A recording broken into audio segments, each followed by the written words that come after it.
जय गुरुदेव। शक्तिपात के माध्यम से कुंडलिनी जागरण के संबंध में कुछ प्रश्न और उनके उत्तर। प्रश्न: शक्ति सूक्ष्म स्तरों पर गतिशील होती है, इस विषय में कुछ समझाएं। गुरु महाराज: इस गतिशीलता का संबंध बाहरी जगत से है, जैसे गुरु तथा शिष्य की चित्त शक्ति परस्पर एक दूसरे के संपर्क में आना। यह तो निश्चित ही है कि बिना आधार के गतिशीलता संभव नहीं।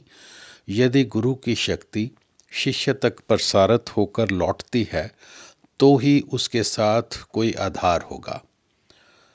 इस बात को समझ जान पाना सामान्य जन के लिए अति कठिन है।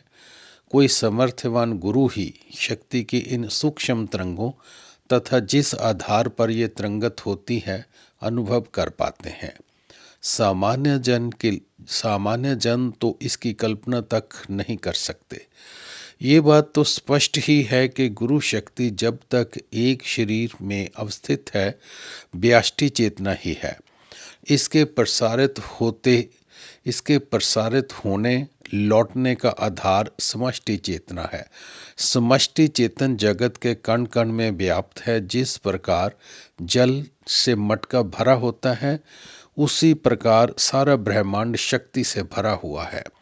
ये आकाश तत्व से भी कहीं अधिक सूक्ष्म है।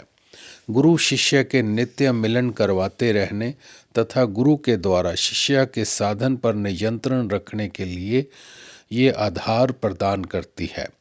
गुरु शक्ति इस आधार पर उन्मुक्त भाव से तरंगित होती हुई चाहे कितनी भी दूर हो यात्राएं कर सकती है। फिर इस यात्रा के समय कुछ नहीं लगता। गुरु के चित्त में बटन दबाते ही शिष्य के चित्त में प्रकाश हो जाता है। शिष्य के द्वारा गुरु का ध्यान करते ही चित्त में गुरु प्रकट हो जाते हैं। वे परस्पर वार्तालाप भी कर सकते हैं, किंतु ऐसा कर पाना सभी गुरुओं तथा शिष्यों की सामर्थ्य के बाहर है। उस ईश्वरीय शक्ति की पवित्रता मल निर्मलता से अतीत है। जगत की सभी पवित्रता अपवित्रता भ्रम मात्र है। कुछ लोग इस शक्ति का उपयोग अपने आध्यात्मिक लाभ के लिए करते हैं, जिन्हें साधक कहा जाता है। इससे शक्ति के अंतर्मुखी प्रभाव पर लक्ष्य रखा जाता है। कुछ लोग इसका उपयोग दूसरों को आध्यात्मिक लाभ पहुंचाने के लिए भी करते हैं, जिन्हें गुरु कहा जाता है। इसमें अंतर्वार्य दोनों लक्ष्य अभिमुक्त होते हैं। यहाँ गुरु अपनी उन्नति के लिए चेष्ट रहता हुआ अंतर प्रवाह पर ध्यान रखता है, वहीं दूसरों के आध्यात्मिक लाभ के लिए व्यष्टि चेतना की समष्टि चेतना के आधार पर घटित होने वाली यात्राओं पर भी दृष्टि रखता है। अत्यंत सूक्ष्म स्तरों पर घटित होने वाली यात्राओं का अवलोकन करने के लिए गुरु को भी अत्यंत ही सूक्ष्म स्तरों पर प्रवेश करना होता है। प्रश्न: किंतु शक्तिपात से शिष्य की शक्ति कैसे जागृत हो जाती है?